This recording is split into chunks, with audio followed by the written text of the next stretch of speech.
Bardstown, Tennessee. There's a group that was proclaimed as your favorite trio. Well, I can understand why.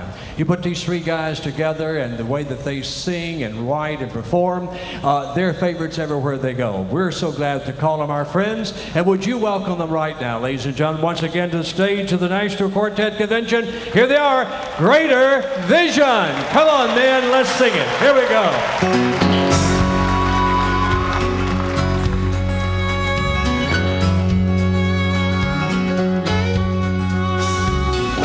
Carest thou not that we perish? Can't you see that we're about to die? This boat we're on is surely going under. Save us now, his disciples cried. So Jesus rose to stand against the tempest, knowing his disciples had no faith. Just to prove that he was still the master, he spoke, and the wind and seas obeyed. But he has still been God, even if he never calmed the storm on the raging sea. He has still been God, even if he never called the blinded eye to see. He has still been God, even if he never brought a crippled man to his feet. It's not about what he did, it's all about who he was. But even if he never come and done a single miracle, then Jesus would have still been God. His loving earthly mother, she understood the purpose of her son. Ever since the angel come and told her, this child is the blessed Son of God. So when she see the people gather around him, watching for a miracle to prove that he would be their one and great Messiah, she just smiled, 'cause she already knew. And he has still been God, even if he never calmed the storm on the raging sea. He has still been God, even if he never called the blinded eye to see. He has still been God, even if he never brought a crippled man to his feet. It's not about what he did, it's all about who he was. 'Cause even if he never come and done a single miracle, then Jesus would have still been God. He has still been God.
We've just been so blown away tonight by you guys. You have just really blessed us.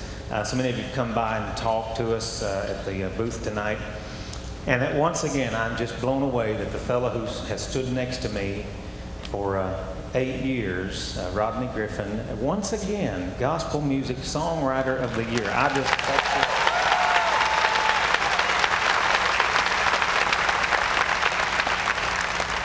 Now you think about that, Songwriter of the Year. That should encourage everybody in this building tonight.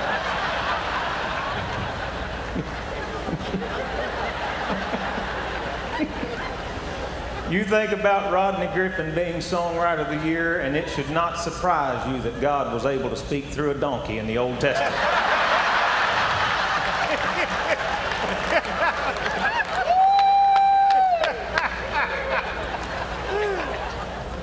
I've been, all of us have been watching the news this week. I've just been glued to it. I've been staying up till 3 o'clock every night watching the news, and I wake up at 7 in the morning and I turn it on, and I've been amazed at how the people up there in New York City have pulled together, and we've been seeing some very unusual things happen now with these guys that were rescued this afternoon that was just sure that they were dead. And just common, everyday, ordinary people. And I was thinking about this song sitting down here a few minutes ago that I want Rodney to sing for you. He wrote this several years back, and so many people have come by tonight and said, boy, I wish I could sing or write songs like Rodney writes. And, you know, everybody, you don't have to write songs. You don't have to be a singer.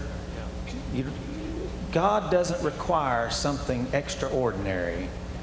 He just requires what we can give. I want you to hear this song. One of my favorite Rodney Griffin songs called Common Garments.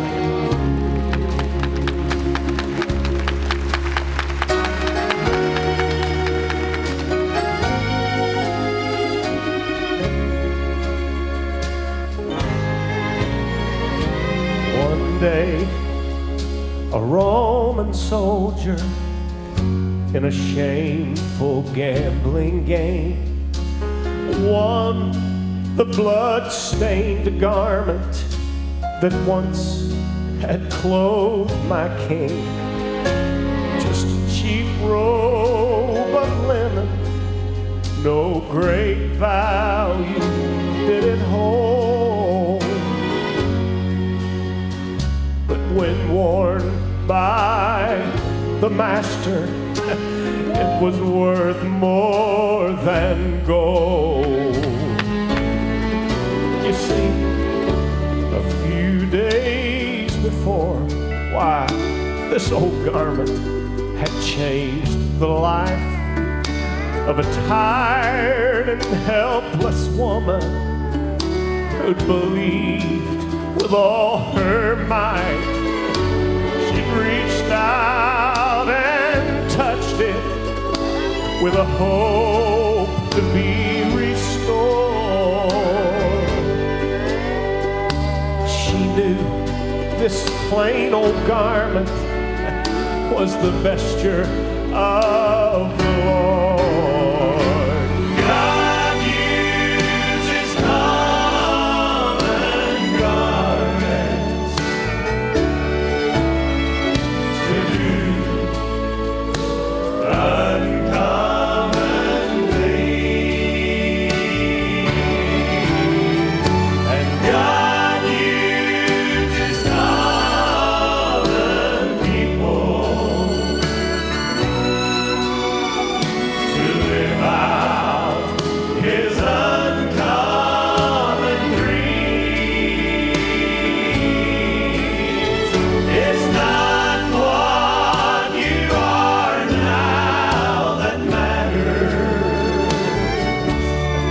You see, it's what He can make you to be. 'Cause if God can take an old common garment and change a life, then surely He can use you and me. You see, we are the reason that Jesus came to die. And we have been chosen to send forth His light. So it doesn't matter if your worth is great or small. God needs some willing vessels, just common garments, that's all. 'Cause God uses common garments to do uncommon things, and God uses common people like us to live out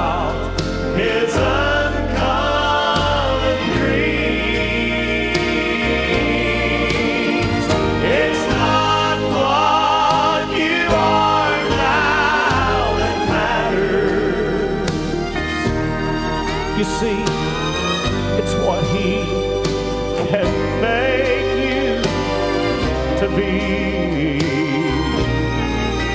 'Cause if God can take an old common garment and change your life, then surely He can use you and me.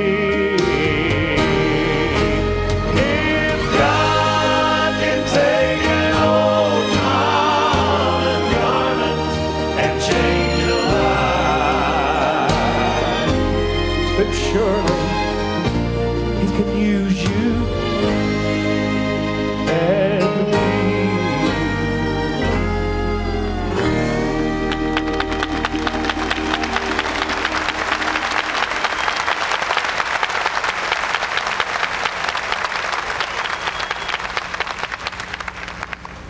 6 years ago, this week, this little fella here came to the Quartet Convention for the first time in his life. He just graduated high school. He was 17 years old. And somebody told him we were looking for a new tenor. He had on a pair of blue jeans and a pullover shirt. I'll never forget it.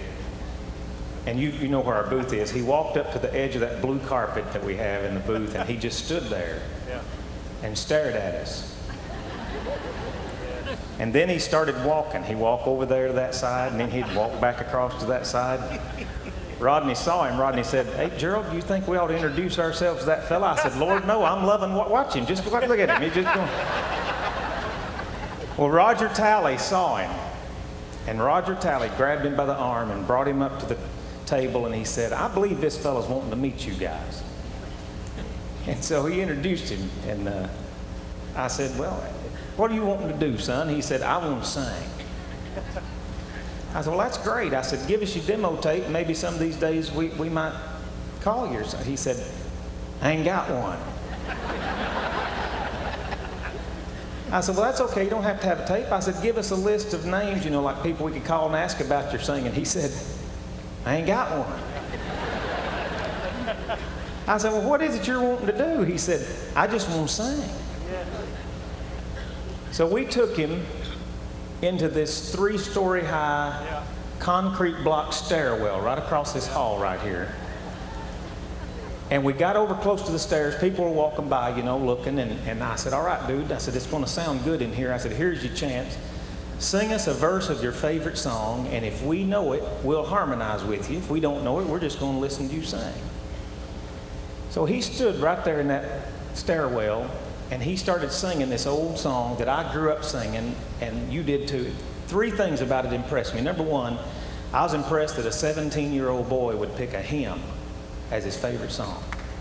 That impressed me. Number 2, I was impressed because I could understand all the words. That's rare. Number 3, I was impressed because I could tell he understood all the words. Now,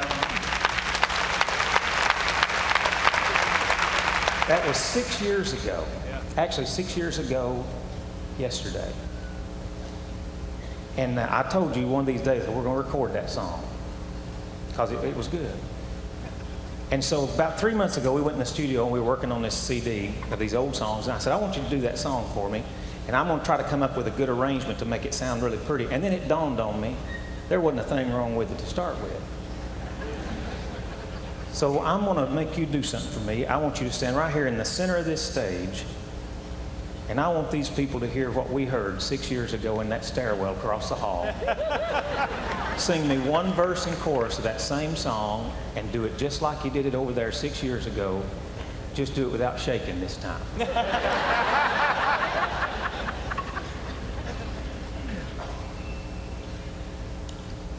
I heard an old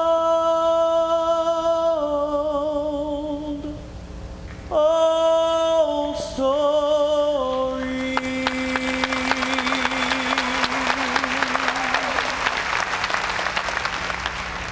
how a Savior came from glory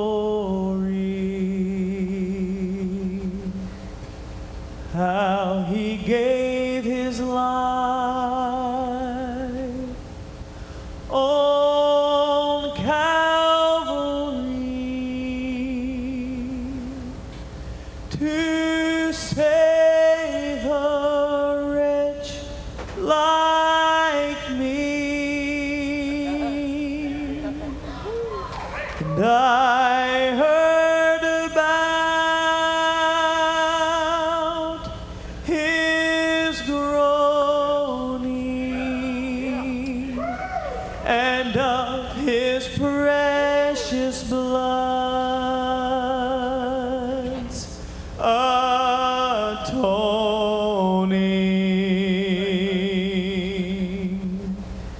Then I repented of my sin and won the victory.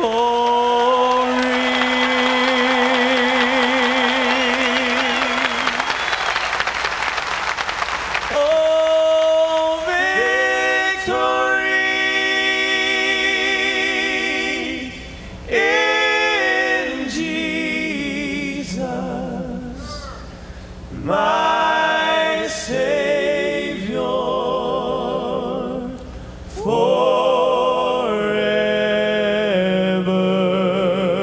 forever.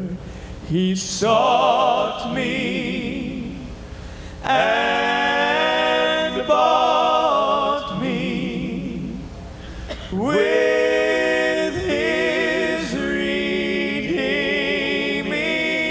blood. He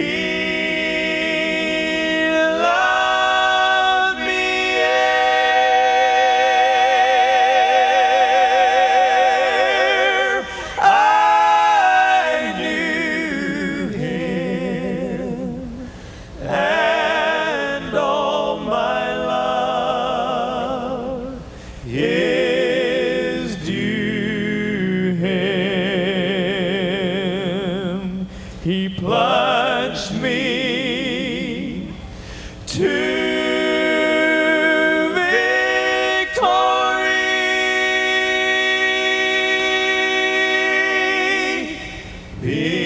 beneath the cleansing flood.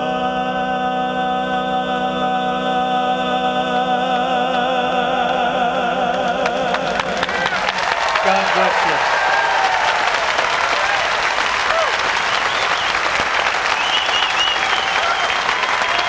Have you thoroughly enjoyed them, ladies and gentlemen? Great division. Take a bow, Jason. Great. Oh, that's great. It just doesn't get any better.